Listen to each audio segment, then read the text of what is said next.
Hello everyone and welcome back to my favorite series, my road to 100,000 euros, where I invest 1250 euros per month in stocks and ETFs. And in today's video I want to go over the recent drop in stock prices of my growth stocks. And investing in growth stocks is always risky because they are highly volatile, meaning the price can go up fast but also down fast, and lately it has been going more down than up. But instead of panicking and selling all my stocks, I see this as another buying opportunity and a way to lower the average buying price of these stocks. Of course, it sucks being down on stocks. At some point on the Degiro, I was down like 1,000 euros, but it's a long game. And if I want to earn money in the short term with investing, I would invest all my money in Dogecoin or in Bitcoin or something like that. But that's not how I like to invest. Not saying that you can earn a lot of money with investing in those kind of investment categories, but I just really like to invest for the long term in companies where I feel like they have high potential of growing a lot. I try to really diversify my portfolio. I also buy a lot of dividend companies that are well established, have a big market cap, have a big market share, and don't have a lot of potential to grow. Like for example Unilever or AT&T I recently bought. So those kind of companies bring a lot of stability into my portfolio. I'm still pretty young and I can take a lot of risk because I don't have invested a lot of money yet and I'm still super young, so I have the time to let it grow. And especially with these growth stocks, I tend to keep them for at least 10 years unless something fundamentally changes. So yeah, I will share my screen showing you the purchases I made on the Degiro for these stocks. Also, I will show you an overview of how much I lost right now with these stocks and how the percentage I lost changed. Normally I invest 1250 euros per month, but this month I got some nice money back from the tax authorities. It was a little bit more than 3,000 euros. So I decided to invest that money into the stock market. So yeah, update about my growth stocks. And let's start with Lemonade, one of my favorites. And Lemonade had a pretty rough ride. The first time I bought into was around $115 per share. If you compare 115 to 60, at some point I was almost down 50%. But that wasn't really the case. Because I kept on adding to my position, the average buying price is now $80.08 per share. So I'm basically break even on that one, even though it went down quite a lot. This is why the dollar cost average method can be really nice, because it goes up and down like crazy. So instead of trying to predict when is the right time to buy, what I do is just keep on buying. So what made this drop happen? Why did the price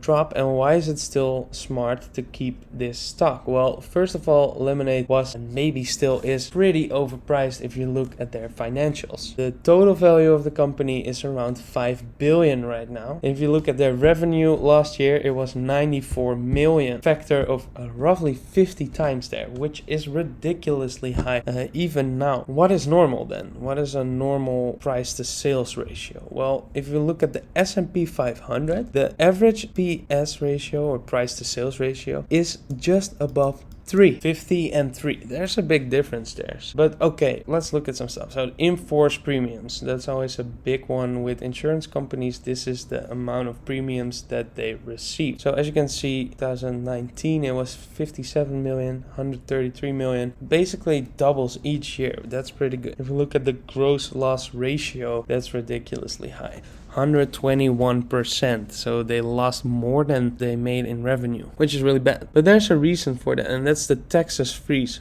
Lemonade is really big in Texas. Like their biggest part of clients is in Texas, and there was this crazy Texas freeze. There was no water for a while, there was no electricity, so they had to pay a lot of money to the people there, and that really messed up their profits, or loss in this case, because as you can see, they never turn a profit yet, but this was ridiculously high. I mean, there are some not such good things, but there also is nice things, and that brings me to why should I stay in this stock? Well, they already hinted it on Q4 earnings call, but Lemonade is introducing a new product, which is Lemonade Car Insurance. And car insurance is estimated to be a 300 billion market in the United States, and they can introduce this product to their existing clients, and of course they can attract new clients with this insurance. It's the fourth product that they're offering. They don't announced yet when to launch this product, but it will come, and as they say in their guidance,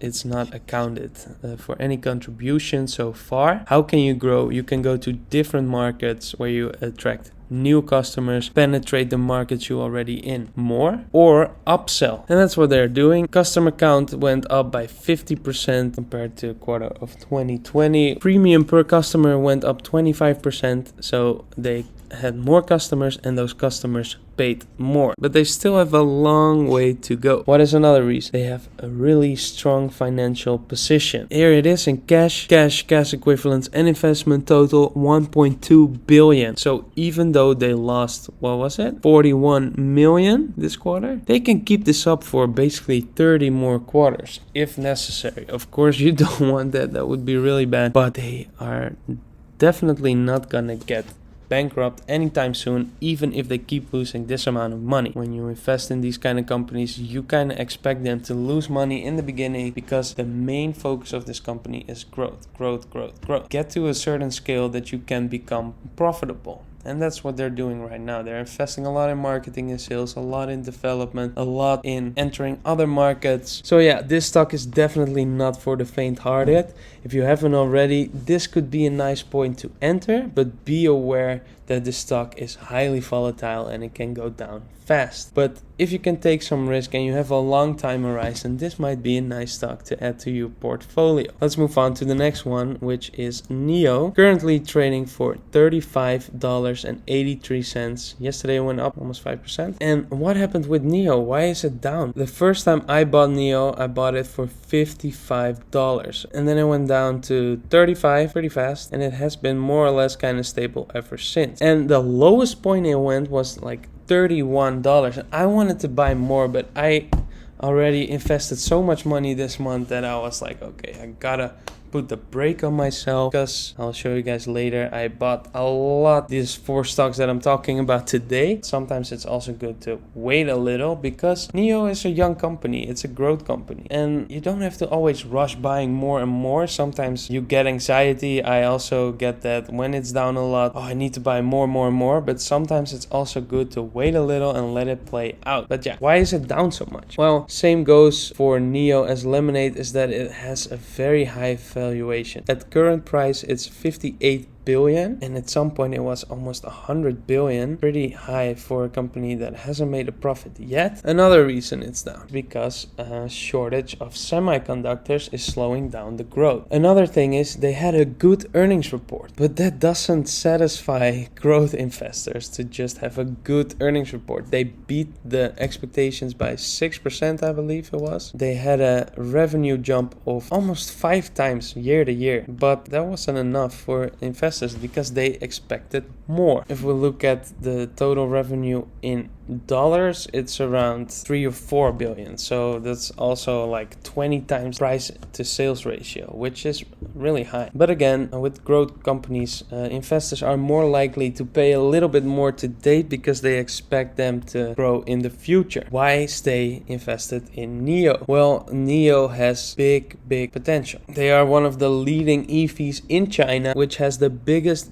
population of the world, and if 1% of China buys an EV, you're talking about 14 million cars, and that's only China. They are also about to start selling in Europe, and they announced a deal yesterday, and that's mainly because why it went up. They made a deal to double its production. So they have this deal with the Jianghao Automobile Group, and pardon me if I don't pronounce that right. They are producing the cars for NIO right now. NIO doesn't own plant. So they agreed to increase manufacturing capacity to 240,000 vehicles per year or 20,000 per month. That will roughly double the production capacity of NIO. And as we saw in the first quarter results, they are increasing their gross margin. I think lots of potential. They just started out also. Another thing that's really great about NIO is they have a really strong financial position. A few years ago, they had to be backed up by the Chinese government, which is nice, I guess, to have those in your corner. 42 billion in cash and cash equivalents, but that's the Chinese currency. If we convert that to American dollars, it's around $6.5 billion that they have in cash or cash equivalents right now. So they have a lot of money to expand their businesses. And again, this is a long-term play. In the short term, can it go down? Yes, of course, and maybe it even will. All right, moving on to the next one, which is Beyond Meat. Also had a pretty rough ride, just like lemonade. First time I bought in was around here, I think. It was here. After their earnings report went down quite a bit, and then it rallied up crazy. Maybe I should have sold here. No, it's always easy to look back and say, oh, I should have done this, but that's not my investment style. I really like to invest for the long term. So it went down on the highest here, 192 to here 100, almost 50% loss in a few months. I'm down quite a lot with this stock. For the long term, I'm still fine, and I see it actually as a buying opportunity. It's again a risky stock. They have a lot of work to do, but I think for the long term they have pretty good foundation. So why is it down so much? Well, the financial reports weren't so good. The losses were more than expected, which is never good. So if you look at revenue, they were able to grow their revenue compared to first quarter of 2020 with around 11%. Most of the growth came from retail in the US. You can see food services went down. International retail went up 190%. Food services down 44%. International revenues still went up. There was still growth, but 11% for a growth company, that's not enough to satisfy investors. So, and losses were higher than expected, so that's never a good thing. You can see here in the income statement, they ended up with a loss, which was pretty significant, 26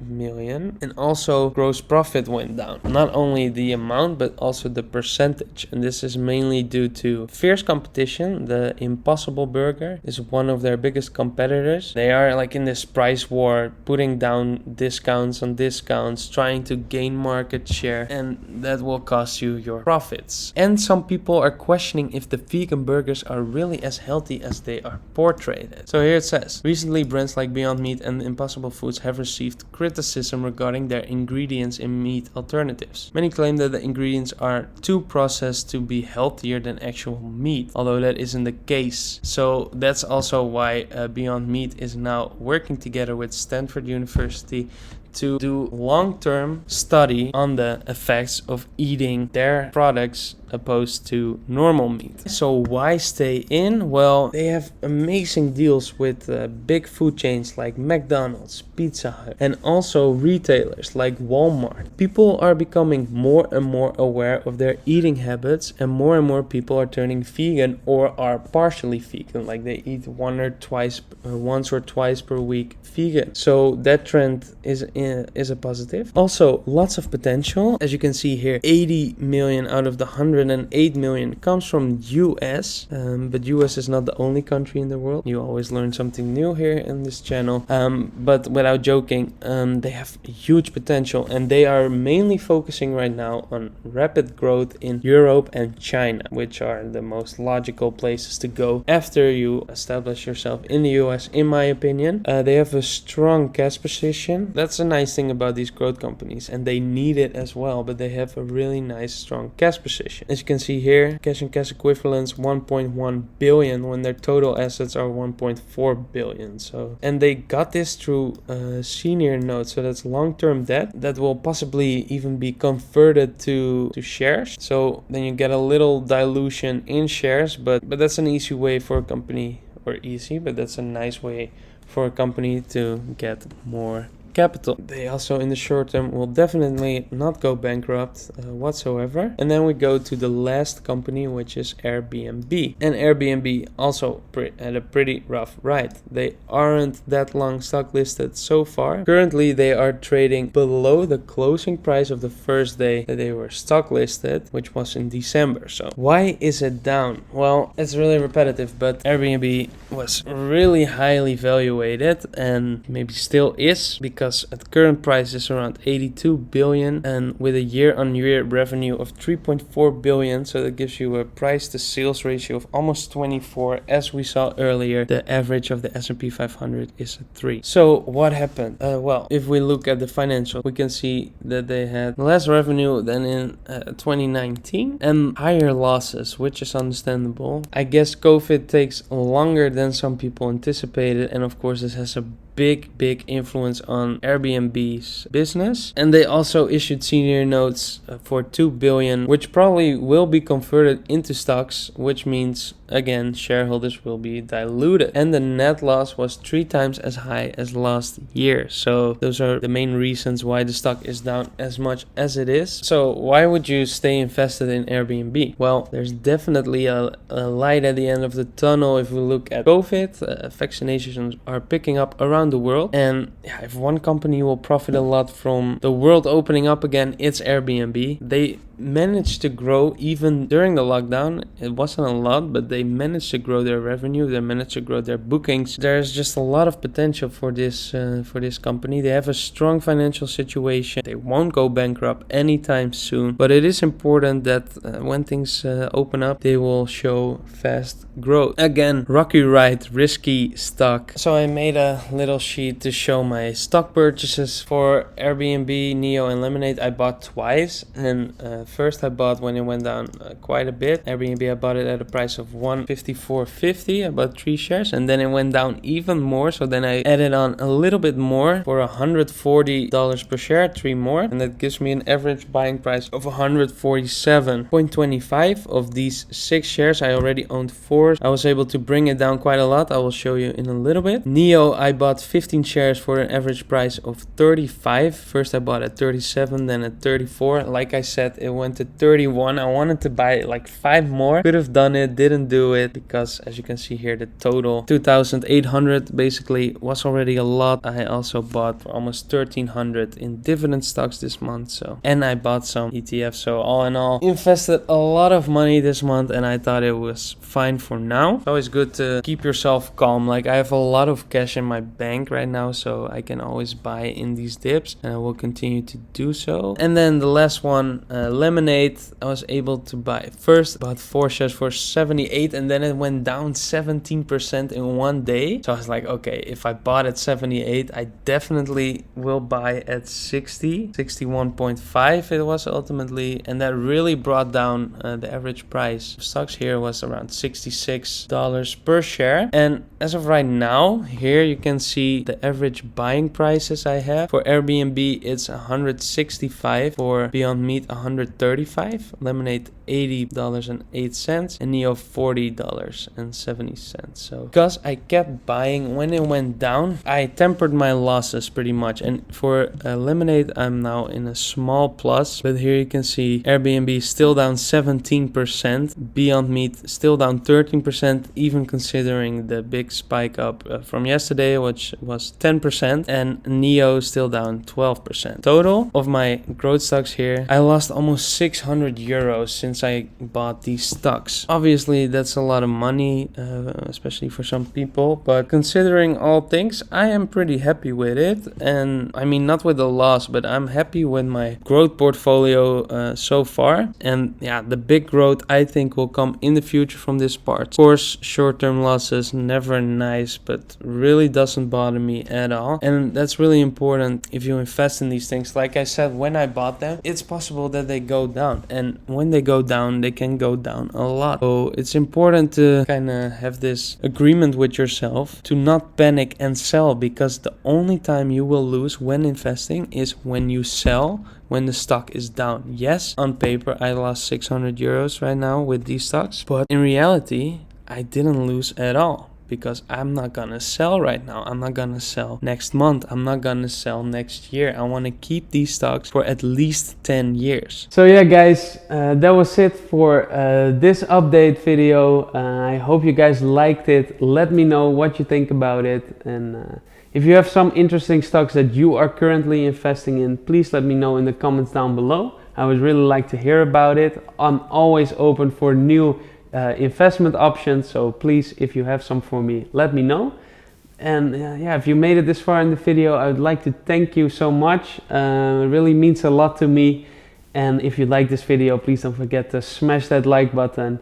And I hope I see you in the next one. And like always, have a great day.